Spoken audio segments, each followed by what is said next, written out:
Former House Speaker Newt Gingrich issues a dire prediction on the future of America's budget crisis in the wake of the sequestration. This is Newsmax exclusive.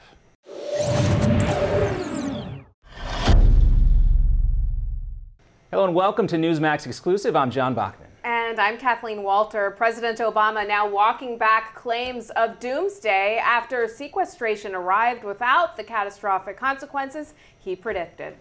And we'll talk about what's next for our seemingly never-ending budget crisis with former House Speaker Newt Gingrich and the Vice Chair of the House Budget Committee, Tom Price. And could the next Pope be an American? Former Boston mayor and former ambassador to the Holy See, Ray Flynn, says yes. Plus, the impacts of higher taxes and more regulation on America's small businesses are forcing one business owner to pack up and move. Curl's founder, Mahisha Dellinger, shares her story. Plus, what's next for Venezuela after the passing of socialist dictator Hugo Chavez? Hear from the former Assistant Secretary of State for the Western Hemisphere, Robert Noriega. Then, stocks closed at an all-time high this week. In Money News, Bob Wiedemer explains whether now is the time to invest. And in Newsmax Health, Suzanne Summers explains how one hormone in particular made her husband a new man. Newsmax exclusive starts now.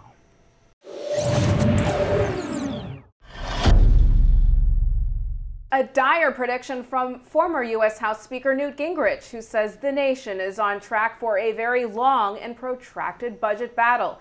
In a Newsmax exclusive, Speaker Gingrich argues that the obstructionism in Washington is part of a larger strategy by President Obama. That strategy, says the Speaker, involves breaking the GOP so Obama can win the House in 2014 and have free reign. Well, let's start with the fallout from the sequester. Is it going to hurt the economy and economic recovery, or are the president and his administration exaggerating the consequences? Well, the president dramatically exaggerated the consequences, and I think that's beginning to sink in that there was a lot of yelling that the sky is falling when in fact it wasn't.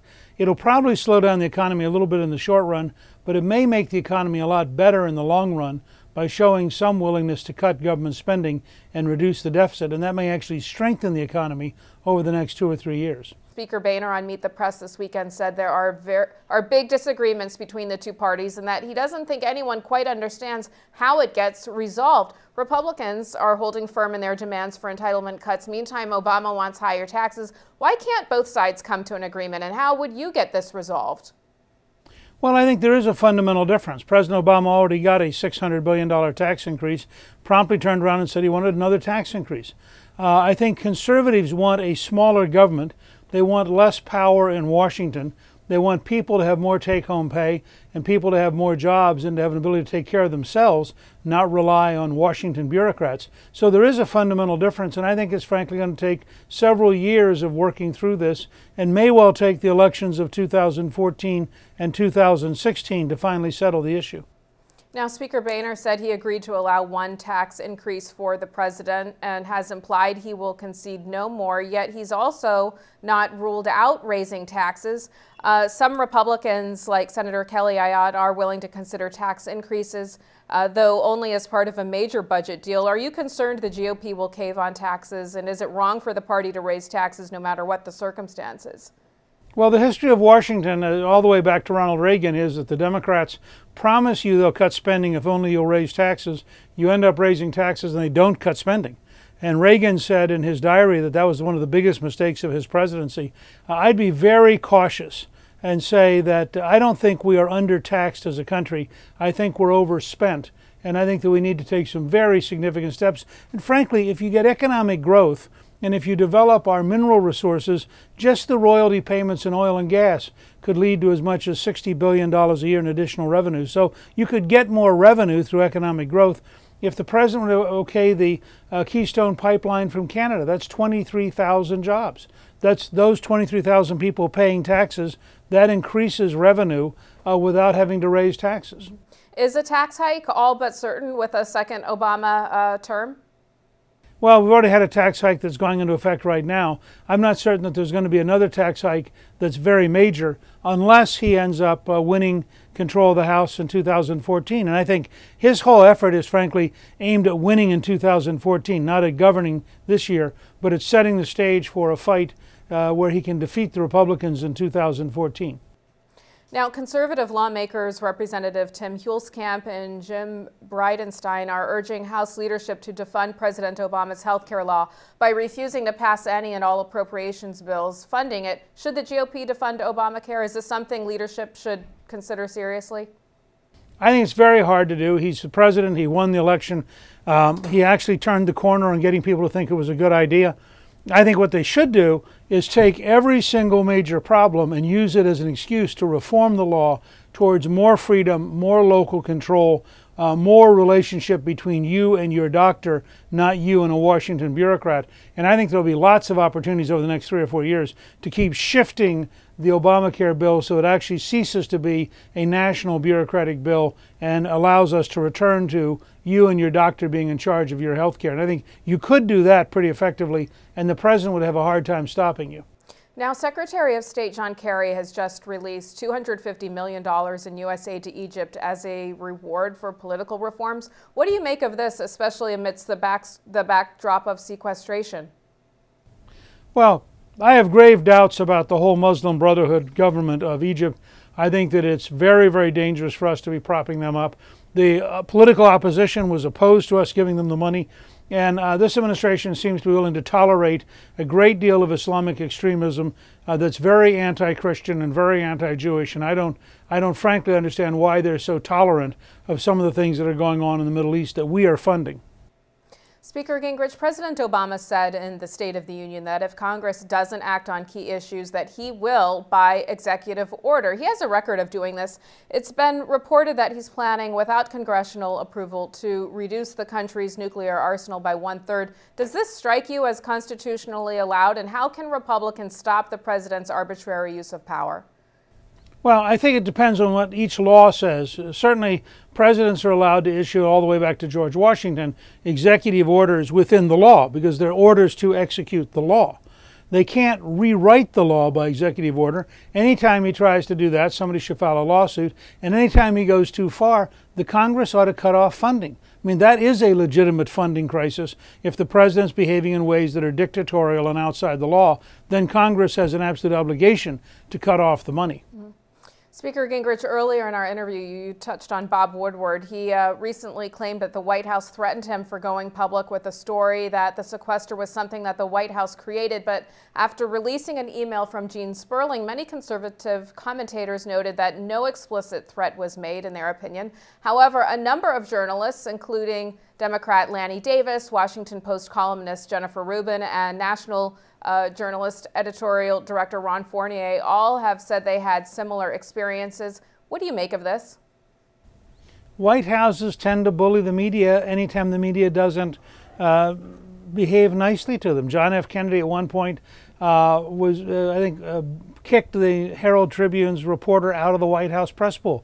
You know, it's the rough and tumble of this business. Bob Woodward said some things that very much upset the Democrats because it undermined the president's whole story. And Woodward said, here's a guy running around the country blaming Republicans when it's clear that President Obama himself came up with the sequester.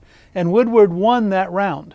And I think at that point the White House got very angry at him. Well, Bob Woodward is a big boy. I mean, he's been around ever since he was a key factor in taking down Richard Nixon in 1973 during Watergate. He's had a movie made about him. I mean, I think Robert Redford played Woodward. So, you know, when you've had Robert Redford play you, at least for my generation, that's pretty heady stuff. And I think Woodward maybe is a little too sensitive. He knows this business. He knows this town as well as anybody in America.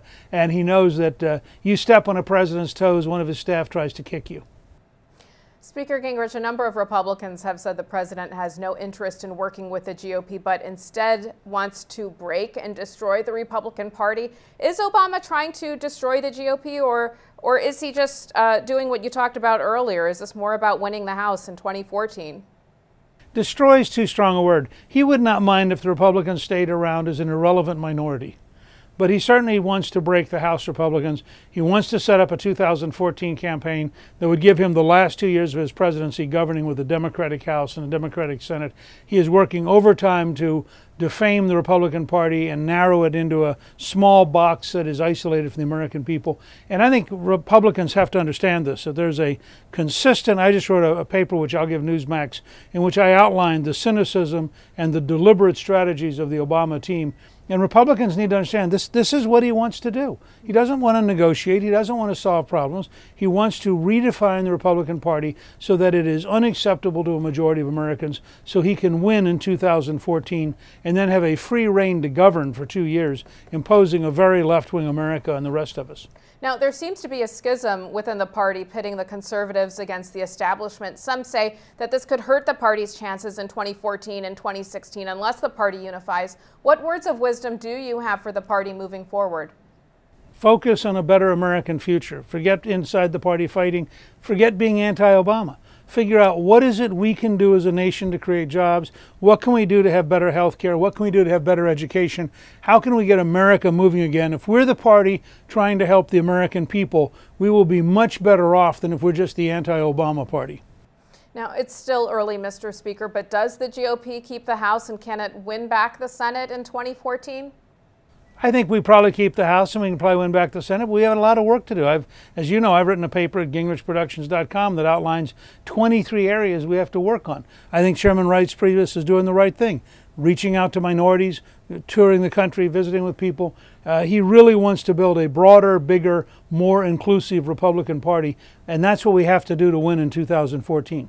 What about 2016? Are you considering another presidential bid? Well, I'm not considering. I think at this moment we ought to all focus on winning in 2014.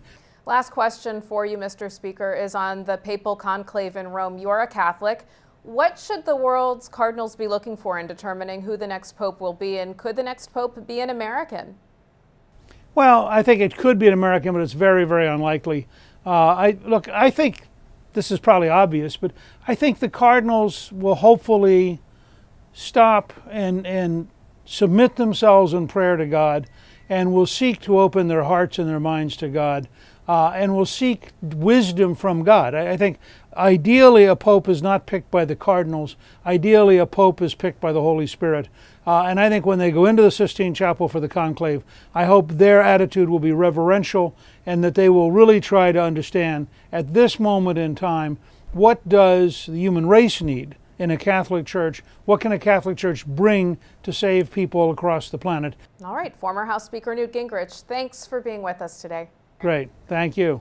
And there's still more Newsmax exclusive you won't want to miss. What's next in the battle over the budget? We'll hear from the Vice Chair of the House Budget Committee, Tom Price, why he believes the onus is now on President Obama. Plus, could the next pope be an American? Former ambassador to the Holy See and the former mayor of Boston, Ray Flynn, weighs in on the papal possibility. And a taxing situation for a growing number of American small businesses. The owner of a small business growing, Maisha Dellinger, says higher taxes are putting the squeeze on her company, prompting her to pack up and move. That and more after this.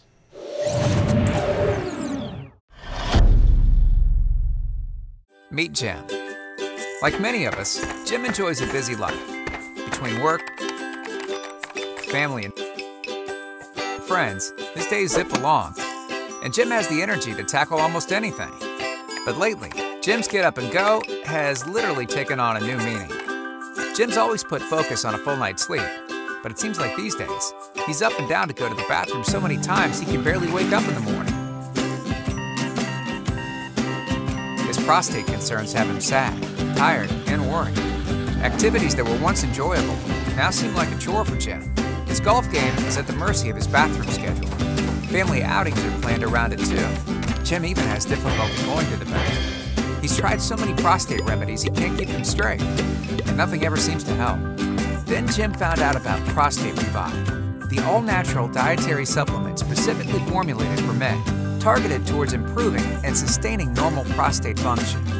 Prostate Revive includes 15 super ingredients never combined before, including saw palmetto extract, beta-cytosterol, pomegranate fruit extract, selenium, and other high-quality nutrients. These targeted and all-natural ingredients promote healthy urinary flow and optimal prostate health. And the best part is, Prostate Revive was developed by a renowned medical doctor. Dr. David Brownstein personally formulated Prostate Revive with one goal in mind: to promote a healthy prostate gland. Thanks to Prostate Revive, Jim's got his life back. He gets a full night's sleep every night, and his friends and his wife can't believe he's the same guy. He has his old energy back, and no one has to wait for him. He doesn't even think about his prostate concerns anymore. Visit MedicSelect.com to take back your nights and improve your quality of life with Prostate Revive. My patients still don't know what Obamacare means for them. And how could they? There are already 13,000 pages of regulations, and the bureaucrats are just getting started. Obamacare will change your health care, and you need to understand how. There are hidden taxes and fines, big cuts in Medicare, even new regulations on what services doctors can offer you. Some businesses could get hit with a 40% additional tax on your health care plan. Please, get the Obamacare Survival Guide today. It's the best book explaining the new law. It's easy to read, everything you need to know to protect yourself, your family, your business. The Obamacare Survival Guide. At bookstores everywhere. Special internet-only offer right now at Obamacare911.com. Welcome back. Now that House Republicans have passed a bill to avoid a government shutdown at the end of the month, Representative Tom Price of Georgia says the onus is now on President Obama and the Democrats. In a Newsmax exclusive, the vice chair of the House Budget Committee says the House-passed continuing resolution is the next step in trying to force the Senate to pass a budget. Mr. Price, it's great to talk to you again. Thanks so much. Good to be with you. I want to talk about the goings-on in the House. On Wednesday afternoon, the House passed a bill to avoid a government shutdown at the end of the month. The bill passed 267 to 151, and it averts the shutdown on March 27th when the current funding bill expires. Now, the Senate's going to take up this continuing resolution next week, but there are Democrats who are opposed to the measure because it does not replace the across-the-board spending cuts that went into effect. Congressman, give us your take on the bill, and is this the right way to deal with these budgetary issues now facing the country? Yeah, this is the next step in a strategy that initially had the No Budget, No Pay Act, which requires the Senate to do a budget. Remember, they haven't done a budget in 4 years. So that's in this bill? No, but that was the first step in this strategy. That was 3 or 4 weeks ago. Second step was to allow the sequester reductions, the spending reductions, to go into place. We don't think that across the board reductions are wise, but because the Senate Democrats refused to act and the president refused to put anything specific out there for a solution, we did twice last year. It was their turn, and they refused to do so. So across the board spending reductions. This is now the continuing resolution. This funds the government from March 27th through the end of September, the end of this fiscal year, at those spending reduction levels, those sequester levels. So for the first time since World War II, this is the largest reduction in real spending for the first time since World War II. This gets us back to what I call pre-Pelosi levels, about 2006 levels of discretionary spending. So there's a positive step in the right direction. Next step is our budget that we'll have in committee next week, and then finally the battle on the debt ceiling in May. So again, this is a stopgap measure here. Any reason to believe that the negotiation process over the next 6 months is going to be any different than what we saw over the last 6 months with this CR? Well, I sure hope so. I think that the more unified the House Republicans are, the more likely it is that the president recognizes that he's got to come to the table. He can't just sit out there and play political games and give speeches. That's what we're hoping, and at some point, I hope he wakes up and recognizes that. Well, it appears he may have started to recognize that. There's an article on Politico.com, and I'm going to quote a quote that's in that from former Obama campaign advisor Ben LaBolt. Quote, "The Speaker couldn't deliver his conference in past negotiations, and plenty of House Republicans have made clear they're comfortable losing public opinion battles, but there might be a third way. Senate Republicans who realize there's both a policy necessity and a political benefit of reaching a deal." Again, that's Ben LaBolt, a former Obama advisor. Do you think that President Obama has given up on trying to work with House Republicans? Well, I don't think he ever did work with House Republicans. I don't know that he's given up. I just wish he would encourage Senate Democrats to get something done. No budget in nearly 4 years. They refuse to take up the positive legislation that the House sends their way. They refuse to have their folks vote on anything. So I just wish the president would have the Senate Democrats actually get to work, and I wish the president would come back to Washington and actually get to work himself, as opposed to continue to give political demagoguery speeches. Well, apparently the American public has started to notice the president's approval ratings have started to hit the skids as a result of the sequester. And there's also now a new ABC News Washington Post poll that shows that 60% of Americans favor these cuts, but they don't want them to impact the military. You look at those items, you could say that the tide of public opinion maybe is turning on the president in favor of Republicans. What do you say? Well, I think what they're recognizing is that there are people here in Washington who are trying to be responsible, do the things to make certain that we don't have just run from crisis to crisis to crisis, and they recognize that House Republicans are the ones that are actually putting positive solutions on the table. The president has lost a lot of credibility because of his incredible scare tactics that he used on the sequester spending levels, and in fact, he's continuing that by telling his agencies to inflict as much pain as possible on the American people with these spending reductions. And it's unconscionable what they're doing. And I think people recognize that, and now they're saying to the president, look, it's time for you to grow up. It's time for you to act responsibly. Let's sit down and solve these remarkable challenges that we have. All right, lastly, Dr. Price, I want to talk about Georgia's much talked about U.S. Senate seat that's going to open up in 2014 when Saxby Chambliss retires.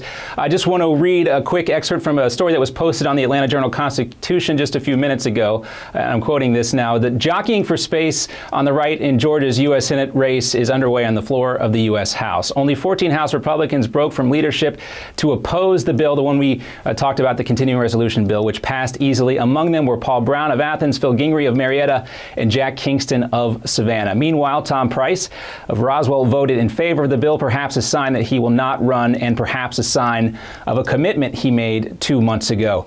Do you think that Congressman Brown, Gingrey, and Kingston are using this vote to quote-unquote jockey for position in Georgia's Senate race? Well, I suspect they believe they are, but I'll tell you, to have a bill on the floor that creates the largest spending reduction in absolute dollars since World War II is a win. To have a bill on the floor that locks in the spending reduction level at the sequester level is a victory for the American people. They know we're in a spending debt crisis. We've got to get our spending under control, and this was the next step in the strategy that we have outlined to be able to make that happen. And just to clarify, Congressman, you believe that the fellow members of the Georgia congressional delegation that Kingston, Brown, and Gingrey's votes were based on political motives? Oh, look, I don't attempt to figure out what motives people utilize to vote. Everybody has to make their best judgment about what they think the right decision is. I think that, again, the largest spending reduction in absolute dollars that Congress has ever adopted since World War II, I think is a huge positive move in decreasing spending. We're in a spending-driven debt crisis. If you get an opportunity to decrease spending and to lock those spending reductions in, I think that's a positive move. And as you mentioned, the first real spending cuts since World War II. And quickly, before we let you go, what about you? How are you still considering your run? And if so, what's keeping you from jumping in at this time?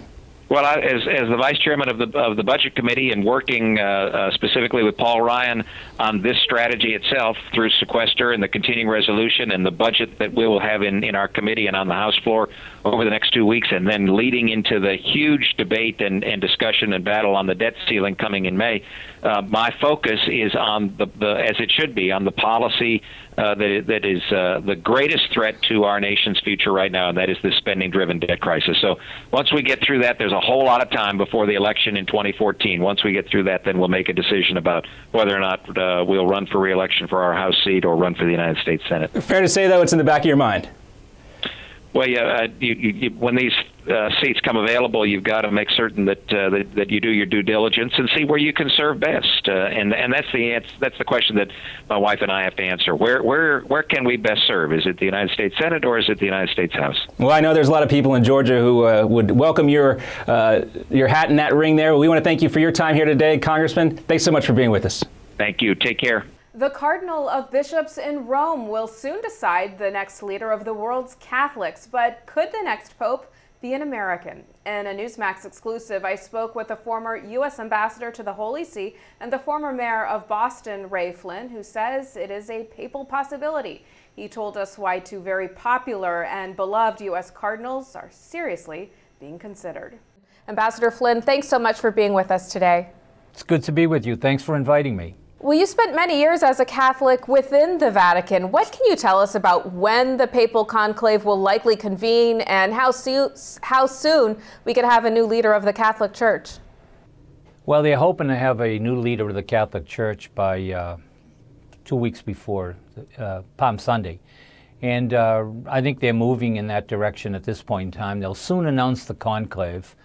There'll be 115 members of the College of Cardinals from across the world that'll be meeting at the Sistine Chapel in a secret vote, and they'll vote for the next leader of the Roman Catholic Church. Let's talk for a second about who the next pope could be. There's been plenty of speculation. Do you have any insight into who's likely to end up on the short list? And do you believe that the next pontiff very well could be an American? Well, Cardinal O'Malley and Cardinal Dolan, both very close friends of mine. I worked with Tim Dolan when he was rector of the North American College, and we got to know each other very well. And of course, Sean O'Malley is the person that I said would be the first American pope in my book. I predicted a Catholic pope. I predicted he would come from the Boston area, not just because I was mayor of Boston, but I also said that his name would be Sean. So I believe that even more now because of the fact that when you see the unique personality of Sean O'Malley, this humbleness, what he did to Boston when he came here, he was the church was rocked with the scandal. He dealt with that very, very effectively. He stopped living in a mansion. He moved into a minority neighborhood of Boston, right next to public housing. As I say, I was mayor of Boston, so I know that the area very well. What a message that sent. He wasn't trying to become a big reformer, but that's in fact what he did. He brought hope and confidence back to the Catholic Church. At the time was rocked by the clergy sex abuse scandal. Tim Dolan, the other one of equal standing, Tim Dolan, the Cardinal Archbishop of New York, also comes from a very humble roots, St. Louis, and he moved to Milwaukee as Archbishop of Milwaukee, and now Cardinal Archbishop of New York. He has done great work, working with the Jewish community, with the Muslim community, with evangelicals, Catholics. Tim Dolan is a real healer. He's somebody who brings people together. So both O'Malley and Cardinal O'Malley and Cardinal Dolan, I believe, would make two excellent choices for consideration to be the next leader of the Roman Catholic Church. Last question for you, Ambassador Flynn, is on a separate issue, Massachusetts politics, and more specifically the summer's special election for Senator John Kerry's seat. Former Massachusetts Senator Scott Brown, who you supported, said he has no plans to run. On the Republican side, former U.S. Navy SEAL Gabriel Gomez and Representative Dan Winslow have entered the race. For the Democrats, Representatives Ed Markey and Stephen Lynch plan to enter the race. Can Republicans win this seat, or does this one stay in the blue column? And there's also a Mike Sullivan, who is the United States Attorney. I think he's also in the race as a Republican for the United States Senate as well. Well, you'd have to say that the Democrat is going to win this because the state is overwhelmingly Democrat. You saw that in the last election, where Scott Brown lost the election largely on the wave of popularity of President Obama. He would have, anybody would have lost because of Obama's popularity in Massachusetts. So it's very difficult, I'll be honest with you, it's very difficult for a Republican to win in an election for United States Senator. But this is a special election. Obama's not on the ballot, and you'll have a smaller number of people. But in the final analysis, a small number of people voting. In the final analysis, it's going to come down to who's best organized, who has the best message, and who has the money. So, there you go. You're going to have a very competitive election, but I would say a Democrat is going to be elected to the United States Senate. All right, Ambassador Ray Flynn, thanks so much for being with us today. Sure. There is still more of Newsmax exclusive you won't want to miss. Venezuela faces an uncertain future after this week's death of President Hugo Chavez. In a Newsmax exclusive, find out whether Chavez's personal brand of socialism will survive and what his death will mean for U.S.-Venezuelan relations. Plus, after record highs on Wall Street this week, is now the time to buy stocks. Find out what the best-selling author of Aftershock, Robert Wiedemer, thinks. And in Newsmax Health, how testosterone can bring back that joie de vivre. Suzanne Summers explains how the hormone made her husband a new man. That and more next.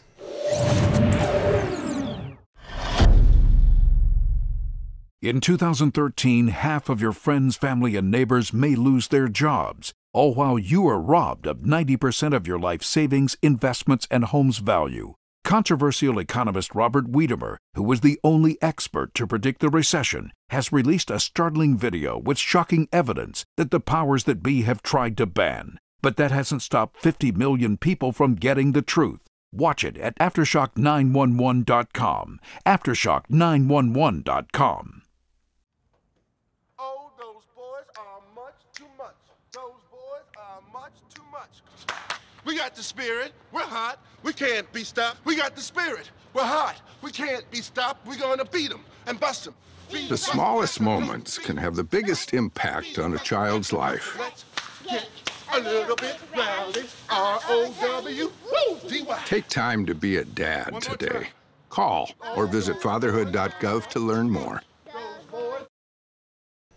Welcome back to Newsmax Exclusive. The impacts of higher taxes and more regulations are being felt across the country as their effects reverberate throughout the economy. Yeah, and for some small business owners like Maisha Dillinger, that impact is particularly severe. As the owner of a multi-million-dollar hair care line called Curls, she explains that a tough economy has become a taxing situation, forcing her to pack up her business and move clear across the country. Maisha, thanks so much for being with us. Thank you so much for having me. All right, and I also want to congratulate you on the news. Your product is going to be carried in Walmart stores. I know that's a big deal. And a big focus of the economy right now, of course, is job creation. And most of these new jobs are being created by businesses like yours. Talk to us about how you've been able to thrive and grow your business during this difficult economy. You know, that's a very good question. Really, it's about the scalability of your company, being able to respond quickly to changes in the economic background. So for me, the growth was, okay, the economy's tanked. How can we still continue to grow the business, be relevant, and still address the needs of this ethnic market? What about the biggest challenges? What have you faced, and what has kind of stood in the way of your success?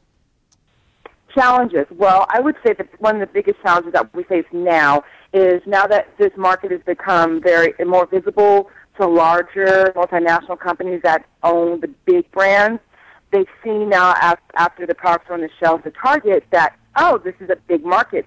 Let's also make products. We already have the shelf space. We already have the multinational budget for marketing. We already have connections with all these other companies.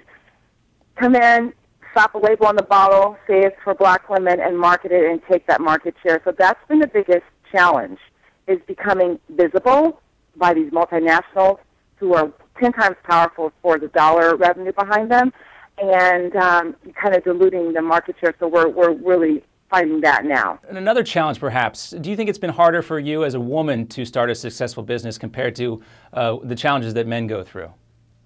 Is that still a factor today?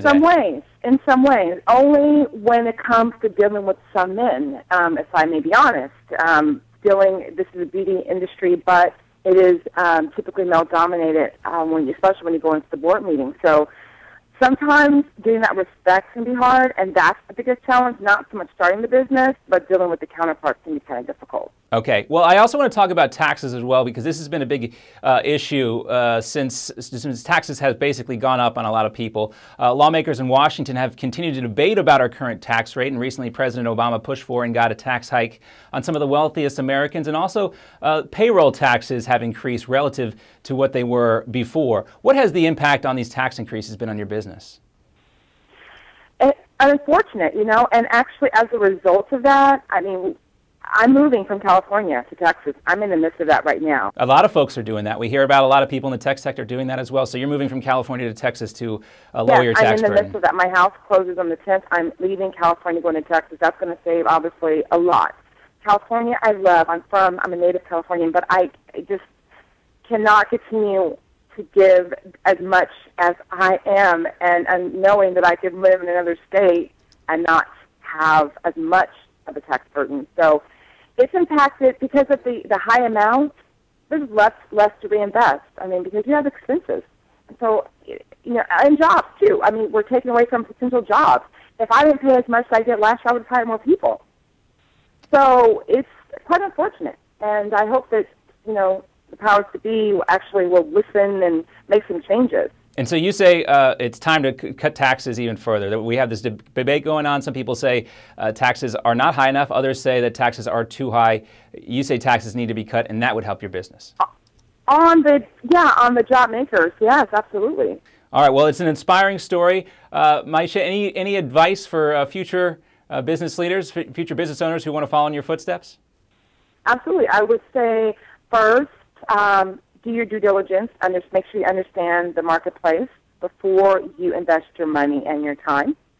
Also, get a mentor that has at least 10 to 15 years more experience in your industry. And I would also suggest visiting SCORE. SCORE is an organization of retired executives that partner with new businesses to give them a counselor, and they provide free classes every month on everything you need, from even learning how to use QuickBooks to managing payroll to hiring employees, creating a marketing plan, a business plan. It's amazing, and that's why I started. And I would definitely recommend visiting SCORE right before you get going. All right, excellent advice. Maisha Dillinger, thanks so much for being with us, owner of Curls, a growing company specializing in hair care products. A pleasure talking with you, and congratulations on your success. Thank you so much. You're watching Newsmax Exclusive. What's next for Venezuela? After the passing of President and Socialist dictator Hugo Chavez, former Assistant Secretary of State Robert Noriega weighs in. Plus, in money news, the stock market hit record levels this week. The best-selling author of Aftershock, Robert Wiedemer, explains why he believes it's being fueled by a fake recovery. And in Newsmax Health, an interview no man can afford to miss. TV star and wellness expert Suzanne Summers explains how you can change your life with hormones. Stay with us.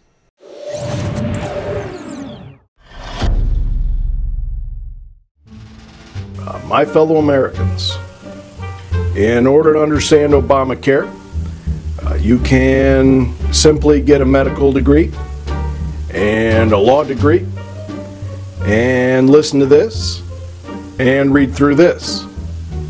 Or you can just get this. Special internet-only offer right now at OBAMACARE911.com. Meet Jim. Like many of us, Jim enjoys a busy life. Between work, family, and friends, his days zip along. And Jim has the energy to tackle almost anything. But lately, Jim's get up and go has literally taken on a new meaning. Jim's always put focus on a full night's sleep, but it seems like these days, he's up and down to go to the bathroom so many times he can barely wake up in the morning. His prostate concerns have him sad, tired, and worried. Activities that were once enjoyable now seem like a chore for Jim. His golf game is at the mercy of his bathroom schedule. Family outings are planned around it too. Jim even has difficulty going to the bathroom. He's tried so many prostate remedies he can't keep them straight, and nothing ever seems to help. Then Jim found out about Prostate Revive, the all-natural dietary supplement specifically formulated for men, targeted towards improving and sustaining normal prostate function. Prostate Revive includes 15 super ingredients never combined before, including saw palmetto extract, beta-cytosterol, pomegranate fruit extract, selenium, and other high-quality nutrients. These targeted and all-natural ingredients promote healthy urinary flow and optimal prostate health. And the best part is, Prostate Revive was developed by a renowned medical doctor. Dr. David Brownstein personally formulated Prostate Revive with one goal in mind: to promote a healthy prostate gland. Thanks to Prostate Revive, Jim's got his life back. He gets a full night's sleep every night, and his friends and his wife can't believe he's the same guy. He has his old energy back, and no one has to wait for him. He doesn't even think about his prostate concerns anymore. Visit MedicSelect.com to take back your nights and improve your quality of life with Prostate Revive. And welcome back. As Venezuela sets out to elect its new leader, it's uncertain whether Hugo Chavez's personal brand of socialism will survive. But according to former Assistant Secretary of State Roger Noriega, the Chavistas will have to respect the rules in the upcoming election. In a Newsmax exclusive, he tells us the U.S.'s role is critical amid the Venezuelan transition. Mr. Noriega is a fellow at the American Enterprise Institute, and welcome, sir. It's a pleasure to be with you. Thank you for the opportunity. Venezuelan Vice President Nicolas Maduro has taken over as Venezuela's president until an election is held in about 30 days. As we know, he is the late President Hugo Chávez's hand-picked successor. What is next for Venezuela, and will Chavismo, Chávez's personal brand of socialism, survive? Well, it remains to be seen. For example, Maduro may not actually be the legitimate president during this interim period, but he is asserting himself in that way. So we're off to a very, very bad start in terms of a constitutional process and whether you can have any confidence in elections held by this regime. Mm-hmm. Obviously, we don't have much confidence in them, but the international community needs to help the opposition press for a constitutional succession and then some reforms in the electoral system so that maybe the opposition has a fighting chance in the special elections that are coming up. Let's talk for a second about the opposition. What, if any, power does the opposition have, and do you think we can expect unrest in the days, weeks, and months ahead? Well, they hold a couple of governorships, and the presidential candidate for the opposition, the likely candidate, is one of the governors who's a successful governor of an important state in Venezuela. But quite frankly, they've been playing at a disadvantage for a decade against Chavismo, which has become increasingly systematic in the way it manipulates an electoral process, right, but just as importantly, uses all of the advantages of the state to ensure that it has that it saturates the media, that it can buy votes with government programs, it can track recipients of government aid and make sure that they vote for the regime. So it's a very sophisticated apparatus, and the opposition is going to need more than good luck to prevail in these upcoming elections. They're going to need a lot of solidarity from the international community that will insist on a level playing field and then respect for a process where the votes are actually counted. President Obama said he's looking forward to a more constructive relationship with Venezuela. Will U.S.-Venezuela relations improve with Chávez's passing? And should the Obama administration do anything to support the opposition at all? Well, at the very least, we should be insisting that the Chavistas respect the rules of the game in terms of the constitutional succession. Again, it's doubtful that they'll do that, but we need to draw some very bright lines here and work with our neighbors in Latin America to make the case that the Chavista regime is trying to prolong itself in power, and this is a very dangerous development. It's not sustainable, and the regime is a criminal regime that has an impact on the security of all of the Americas. If we do some serious diplomacy, cultivate some support from other countries in the region, maybe we can have a positive impact in favor of a transparent process that gives the opposition a fighting chance. Cuba and other Venezuela beneficiaries are said to be worried about life after Chávez moving forward. How will the cozy Cuba-Venezuela relationship fare moving forward? And what about that alliance between these two nations and Iran? Well, that's precisely the problem, is that Iran's best friend in the Western Hemisphere is Venezuela, and second best friend is Cuba. These two regimes, Cuba and Iran, do not want to see the Chavistas lose power. They are expert thugs in holding on to power. The Cubans are micromanaging succession, for example, in Venezuela, and the Iranians are not going to give up their access to the Venezuelan financial system that it uses to launder money, evade international sanctions, search for uranium, and sow Hezbollah terrorism right here in the U.S.'s backyard. So Cuba and Iran is a big part, are big parts of the problem here, and if we focus on those things, maybe we can convince the American people why this is so important to help transition for the better in Venezuela. Venezuela accounts for about 2.8% of the world's oil supply. What does Chavez's death mean for Venezuelan oil? Well, ironically, it's probably going to be positive, because I think that without the Chavez's giveaway programs and his international agenda, you might see a rationalization of the Venezuelan oil industry, which has basically fallen apart under Chavez's corruption and mismanagement. They produced about 3.3 million barrels a day before Chavez took power, and it's now down to about 2.4 million. So with prices very, very high, Venezuela is leaving a lot on the table in terms of revenue that could be benefiting the people of that country. Hopefully, even the Chavista regime, the successor within his movement, would see the need to modernize the oil sector, rationalize it, clean it up, make investments in exploration, bring in some outside technology investors and capital and companies to help them make that industry more productive. Last question for you. Chavez was a socialist revolutionary who hated America. What do you think his legacy is going to be? Well, he came into power with, giving voice to the poor and all of that, and he certainly has been a representative of the aggrieved people, not only in Venezuela, but in the Third World and Latin America in particular. But at the end of a 14-year legacy, it's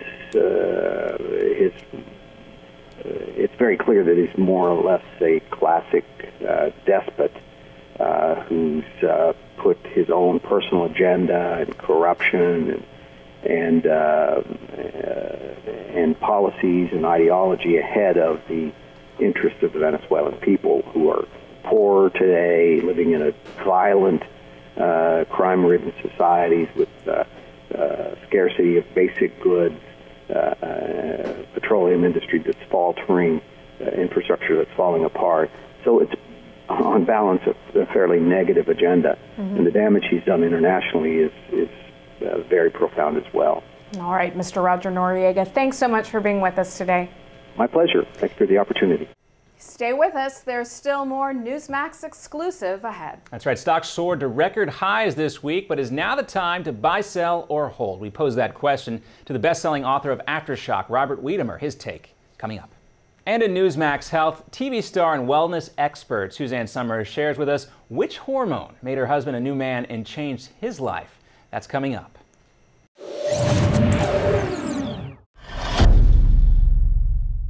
In 2013, half of your friends, family, and neighbors may lose their jobs, all while you are robbed of 90% of your life savings, investments, and home's value. Controversial economist Robert Wiedemer, who was the only expert to predict the recession, has released a startling video with shocking evidence that the powers that be have tried to ban. But that hasn't stopped 50 million people from getting the truth.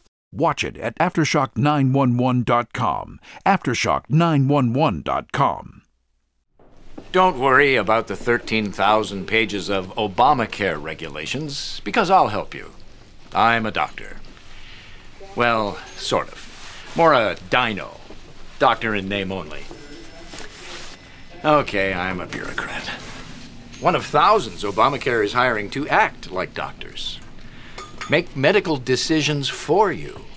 Obamacare brings $1 trillion in new costs. Hidden taxes, fines, big cuts in Medicare, doctor shortages, tough regulations, even the chance of a 40% new tax on the healthcare plans of your small business. But don't worry, I'll help you. Learn how to help yourself. Get the Obamacare Survival Guide. It has hundreds of vital tips, everything you need to know, at bookstores everywhere. Or just trust me. Special internet-only offer right now at OBAMACARE911.com. On Money News this week, stocks soared to record highs, but not because of the strength of the economy. That's according to Robert Wiedemer, the author of the New York Times bestseller Aftershock. In a Newsmax exclusive, he says investors are buying into the Fed's fake recovery. Joining us today is renowned economist Robert Wiedemer. He's the co-author of the book Aftershock, Protect Yourself from the Next Global Financial Meltdown. He's also a regular contributor to the Financial Intelligence Report. And Bob, thanks for being with us today. Well, thanks for inviting me, Kathleen. Well, the Dow has hit an all-time record high. Is this a rally built on solid economic fundamentals or just share prices being boosted by Fed money printing? Well, you can even ask a lot of the more bullish commentators, and they'll tell you the Federal Reserve's money printing is important. Clearly, the economy is not doing particularly well. This is certainly not the economy of 2007. We all remember the boomy times then. And more importantly, for the companies reporting earnings, the world economy is pretty much in recession, in much of the world, and that's affecting a lot of the S&P 500's earnings. Clearly for the stock market participants, it's a bad economy, and for the U.S., it's not particularly good. So that said, are we due for a hangover correction, or will the market climb yet even higher? Well, I think it'd be a little silly to say we've topped today. So it certainly could go higher. We've gone quite a ways in a short period of time. Whatever market, has a large, quick run up, it's likely to have some sort of pullback. So I would say a correction would certainly be plausible. Whether it's, in the next few days or a week or two, I don't know, but some sort of correction is likely, I think. Now, even though there has been some talk of the Fed ending the latest round of quantitative easing by year's end, when do you think it will finally end? Well, I don't. I'm not sure it will. I said back at QE1 that this will certainly not be the end, that there will be no exit strategy. The only exit strategy for Ben Bernanke will be for him to retire, which I think he will do in January. But I think we're going to go through, we've been through 2, 3, 4 since then, and I think, it's basically going to continue for a while. And that certainly means this year and quite possibly longer. Could be some breaks in there, but I think we've got money printing for a while. Warren Buffett says he sees good value in stocks. Do you think the average investor should jump into stocks or no? Well, I think, the average investor is starting to jump into stocks. There are certainly some values. There's some high dividend stocks that are good to hold. So I think there are some. Not sure they're great values, but I think might be would be good stocks to hold. But let's keep in mind, as you said in the first part of the interview, it's not driven by economic growth or economic fundamentals. So always be careful about playing in a market like this. It may be acting like 2007, but this is not the economy of 2007. And over the long term, although we're up, we're at a record high. Let's keep in mind what that means. That means we're up about 10% since 2000's high.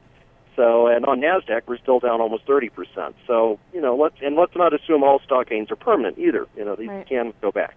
Now, Warren Buffett also said that he thought without Fed Chairman Ben Bernanke's stimulus that the U.S. economy would be dead in the water. Do you agree with that? I've always said the recovery is 100% fake. It's built on the Federal Reserve's money printing and the government's borrowing. All are at absolutely record levels, and nobody talks about that. But that's absolutely crucial to this market rally. Without that, it certainly wouldn't be there. Last question for you, Bob. Turning to the latest national crisis of the sequester cuts, when do you see the sequester cuts affecting the economy, and how much of a hit do you see them making to first quarter growth? Well, first quarter growth is probably not going to be that much because the sequester cuts are not really going to affect us for a while, and Congress still could. In March or something, or April, they could still reduce those cuts. So I don't think we're going to see first quarter being too much affected. Really, the first time will be second quarter, and most economists would say the overall impact of the cut, if they do all of them, and I think that is a big if, is going to be anywhere between 0.5% and, say, 1% of GDP growth. So could be significant, but I don't think we'll see much in first quarter. Bob Wiedemer, thanks so much for being with us today. All right, thank you, Kathleen. There's still more Newsmax exclusive you don't want to miss. In Newsmax, Health TV star Suzanne Summers tells us which hormone helped turn her husband into a new man. Up next, how it changed his life and how it could maybe change yours, too. Stay with us.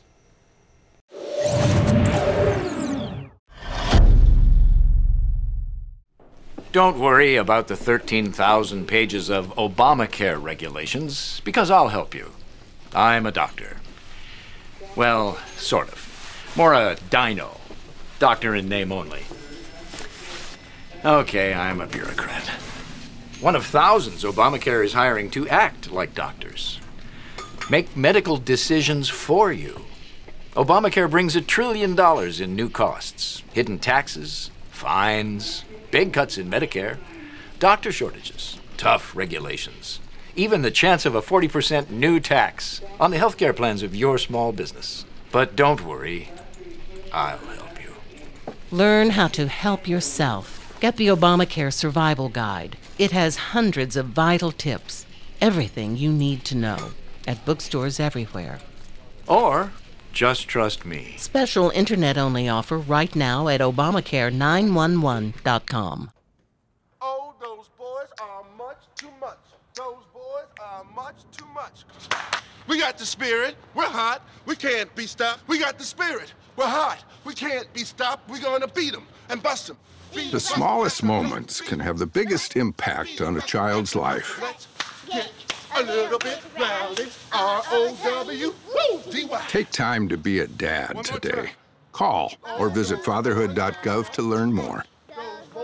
Obamacare. More than $1 trillion in new costs. Hidden taxes, fees, big Medicare cuts, doctor shortages. How can we survive? To know Obamacare is to survive Obamacare. The Obamacare Survival Guide tells you everything you need to know to protect yourself, your family, your business. The Obamacare Survival Guide at bookstores everywhere. Special internet-only offer right now at OBAMACARE911.com. Suzanne Summers has never shied away from mixing her private life with her public passion for health and wellness advocacy. But now in a Newsmax exclusive, the TV star is turning the spotlight on her experiences of her husband, Alan Hamill, to demonstrate the benefits of using testosterone to boost the vitality and longevity of men. I want to revisit the testosterone topic for just a second, because that's also personal for you and your husband who's doing this treatment. Talk about the successes that he's found by taking testosterone. My husband, about 15 years ago, started to sleep and sleep and sleep. He's 10 years older than I am. He would take a nap mid-morning, he would take a nap mid-afternoon, he would fall asleep while I was making dinner, he would fall asleep after dinner, and then he'd go to bed. And I said to him one day, "You're getting like my old cat. You sleep all day long." And now the whole house is sleeping. And so I said, "Why don't you go to one of my doctors and see where your testosterone levels are?" And sure enough, when he went, his testosterone was dangerously low. It's dangerous for men to have low testosterone. It's an actual, there are studies showing that men with the highest testosterone live longer than men with low testosterone, which totally ablates the whole theory that testosterone will give men prostate cancer. That was all based on a flawed study in 1941 by Dr. Charles Huggins, who won the Nobel Prize for determining that men with high testosterone got cancer from it. And so his remedy was to castrate you guys. And that became the standard of care because it was a Nobel Prize winning literature. Dr. Abraham Morgentaler, who's in Bombshell, he went into the bowels of Harvard to find the original literature on how this doctor obtained the Nobel Prize, and found that it was all based on a flawed study. It came down to one man who actually the test that they gave him was very erratic, so it wasn't even conclusive. But all these years, elevated PSA has been treated so harshly. It's removed, which puts men into a menopausal state. They're given the expensive shot, which ablates their body's ability to make hormones, so therefore their brain is losing out, their heart is losing out, their musculature is losing out. And like my husband, without testosterone, lost his energy, lost his joie de vivre, didn't want to dance. Of course, he never wanted to dance. And putting testosterone back into my husband was like putting water into a vase of tulips. You know, when they kind of, well, it's kind of a bad analogy, but you know, flowers without water, right. And you put the water in and he came back to life, and that's essentially what happened to him. And I think if there was only one reason to read Bombshell, it would be to read about this breakthrough in men's prostate cancer. If I was a man and I was diagnosed with prostate cancer today, I would get myself to this guy and save my life, essentially, and save the quality of my life. And that's going to do it for this edition of Newsmax Exclusive. Thanks so much for joining us. And to see more of our exclusive interviews, keep visiting us at Newsmax.com. And for more health news you can use, visit NewsmaxHealth.com. And for the latest, most up-to-date information about finance, the economy, and your money, make sure to check out MoneyNews.com. Thanks so much for joining us. Goodbye.